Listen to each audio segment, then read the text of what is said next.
Good evening, students. This is the chemistry channel. The name of the channel that is the RS HOD Chemistry. Students, this is the class 10th chemistry. Students, this channel or this video is very helpful to all those students who take part in the board examination in this year. So all of you subscribe this channel. If you not subscribe this channel, then you have many problems. So all of you subscribe this channel and you see this video carefully. If you see this video carefully, then you know what is the chemistry, what is the concept behind the chemistry, and you will give the all answers properly. So all of you subscribe this channel and say to other subscribe this channel, because this is very helpful to know about the chemistry and to solve the all problems which will ask in your board examination. So students, this is your channel, this is your platform, so all of you subscribe this channel. But after subscribe, you see this video carefully, because if you see and learn all things, then you will be the master of the chemistry. Means you will solve all the problems related to the chemistry. So students, we start the topic. In previous video, we were discussing the topic that the chemical properties of metals, and we were discussing the some topics. The next property of the metals, that is the solubility of oxide. हमने कुछ property discuss किया था, ये भी आपकी chemical properties है जो कि आपने कुछ डिस्कस किया है. This is also related to the chemical properties of metals. Chemical properties of metals. In the previous video, we also explained the some properties of metals, chemical properties. So in this video, we also explain the next property, that is the solubility of oxide. Students, the oxides of some alkali metals such as sodium oxide, potassium oxide are soluble in water.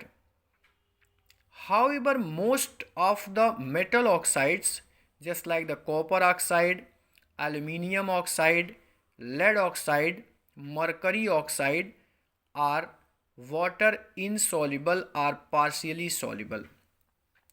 यानी कुछ metal oxide ऐसे होते हैं जो कि soluble होते हैं. जैसे हमने बताया सॉल्युबल कौन कौन है, सोडियम ऑक्साइड, पोटेशियम ऑक्साइड, ये वाटर सॉल्युबल हैं. जबकि copper oxide, aluminium oxide, lead oxide and mercury oxide या तो इनसॉल्युबल होते हैं या तो पार्शियली सॉल्युबल होते हैं. अब जैसे सोडियम ऑक्साइड को अगर वाटर से रिएक्शन कराओगे तो स्टूडेंट सोडियम हाइड्रोक्साइड बनेगा. क्यों? क्योंककि आप जानते होंगे सोडियम पर 1 चार्ज होता है और OH पर 1 नेगेटिव होता है, तो 1 पॉजिटिव 1 नेगेटिव से डिस्ट्रॉय हो जाएगा, जिसके कारण NaOH बनेगा. इसी तरह पोटेशियम ऑक्साइड अगर वाटर से रिएक्ट करेगा तो पोटेशियम हाइड्रोक्साइड बनाएगा, क्योंकि ये वाटर सॉल्युबल है. ठीक. स्टूडेंट्स, मैग्नीशियम ऑक्साइड और कैल्शियम ऑक्साइड पार्शियली सॉल्युबल होते हैं वाटर में and form a suspension when shaken vigorous with water. यानी जब इसको हम वाटर के साथ सेक करते हैं तो ये क्या बनाते हैं, सस्पेंशन बनाते हैं.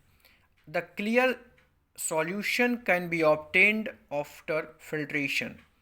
वाटर में सेक करने के बाद जब इसको फिल्टर कर सकते हैं, करने के बाद हम इसका क्लियर सॉल्यूशन ऑब्टेन कर सकते हैं. सेम इसी तरह मैग्नीशियम ऑक्साइड वाटर से रिएक्ट करेगा.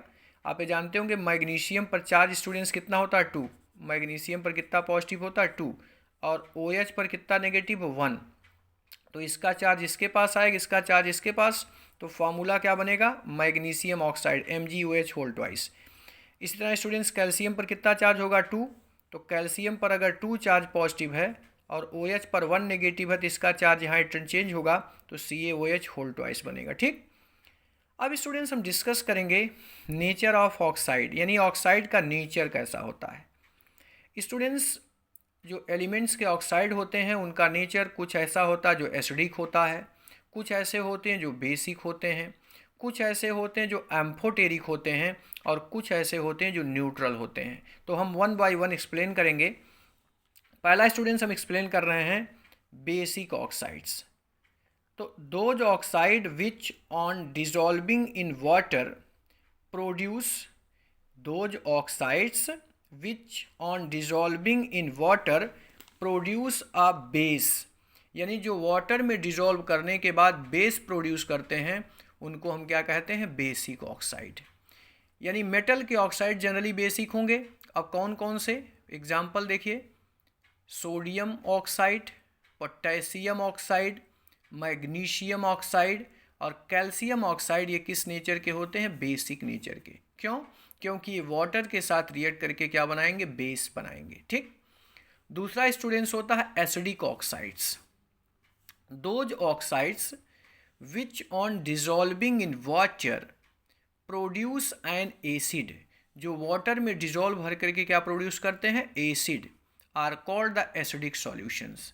तो जनरली स्टूडेंट्स जो नॉन मेटल के ऑक्साइड्स होते हैं वो जनरली कैसे होते हैं, एसिडिक, जैसे CO2, SO2, B2O3, SO3, N2O5 are the acidic oxides. ये सारे कैसे होते हैं, एसिडिक होते हैं। अंडरस्टैंड। अब हम थर्ड के बारे में डिस्कस करेंगे जिसको हम कहते हैं एम्फोटेरिक ऑक्साइड। एम्फोटेरिक मीन्स जो दोनों बिहेव रिप्रेजेंट करे, यानी एसिडिक और बेसिक दोनों करे। तो means those metal oxides which show basic as well as acidic character, यानी जो बेसिक कैरेक्टर के साथ साथ एसिडिक कैरेक्टर भी रिप्रेजेंट करते हैं उनको हम क्या कहते हैं, एम्फोटेरिक ऑक्साइड्स कहते हैं। ठीक है, यानी those metal oxides which show basic as well as acidic character are called amphoteric oxides. जैसे Al2O3 और ZnO, ये दोनों कैसे होते हैं, एम्फोटेरिक ऑक्साइड्स होते हैं। ठीक। अब स्टूडेंट्स हम डिस्कस करेंगे न्यूट्रल ऑक्साइड्स के बारे में। न्यूट्रल यानी those oxides which do not react with acid और base are known as neutral oxide. जो ना कि एसिड से रिएक्ट करें ना तो बेस से रिएक्ट करें, उनको क्या कहेंगे, न्यूट्रल ऑक्साइड। जैसे carbon monoxide CO, NO, N2O, ये सारे कैसे होते हैं, न्यूट्रल ऑक्साइड होते हैं। ठीक। अब स्टूडेंट्स हम डिस्कस करेंगे नेक्स्ट टॉपिक जो कि है मेटल्स के बारे में, reaction with metal, reaction of water, metal with water, reaction of metal with water, यानी मेटल का वाटर से रिएक्शन। देखिए स्टूडेंट्स, कुछ मेटल्स ऐसे होते हैं जो नॉर्मल वाटर यानी कोल्ड वाटर से रिएक्ट कर लेते हैं, कुछ ऐसे होते हैं जो हॉट वाटर से रिएक्ट करते हैं, कुछ ऐसे होते हैं जो कि स्टीम से रिएक्ट करते हैं, और कुछ होते हैं जो कि वाटर से रिएक्ट ही नहीं करते हैं। तो आपके एग्ज़ाम में जनरली आपसे क्वेश्चन पूछा जाता है कि कौन से कोल्ड वाटर से रिएक्ट करेंगे, कौन हॉट वाटर से रिएक्ट करेंगे, कौन स्टीम से रिएक्ट करेगा और कौन सा नहीं रिएक्ट करता है। तो देखिए हमने सबसे पहले आपको यहाँ लिखा metal reacts with water to produce metal hydroxide और metal oxide and hydrogen gas, but many metals do not react with water। कुछ तो रिएक्ट करके मेटल हाइड्रोक्साइड या मेटल ऑक्साइड और हाइड्रोजन गैस बनाते हैं, लेकिन बहुत सारे ऐसे हैं जो मेटल से रिएक्ट, वाटर से रिएक्ट नहीं करते हैं।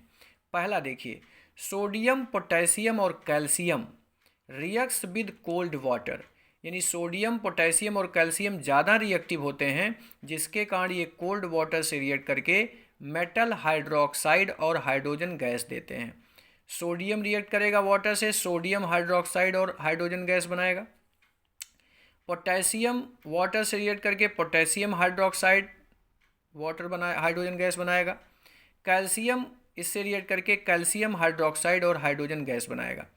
ये वाटर हमेशा कोल्ड होता है। कैसा स्टूडेंट होगा ये, कोल्ड वाटर, क्योंकि ये ऑलवेज कैसे वाटर से रिएक्ट करता है, कोल्ड वाटर से रिएक्ट करता है। ठीक। अब एक क्वेश्चन आपको आता है कि जब कैल्शियम रिएक्ट करता है वाटर से तो वो फ्लोट करता है, तैरता है, ऐसा क्यों?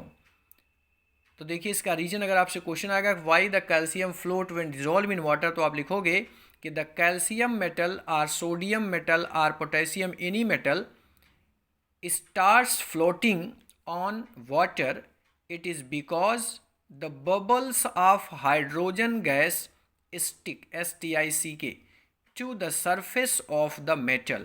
यानी जो ये हाइड्रोजन गैस निकलती है, ये करा ना कि hydrogen gas stick STICK to the surface of the metal, उस मेटल पर आकर के उसको स्ट्राइक करती है। सेकंड बात करते हैं हम मैग्नीशियम की। मैग्नीशियम जो होता है ये कोल्ड वाटर से या तो रिएक्ट नहीं करेगा और करता भी तो बहुत स्लोली करता है, लेकिन अगर हॉट वाटर यानी बॉइलिंग वाटर ले लेते हैं तो ये रैपिडली यानी तेज़ी से रिएक्ट करता है।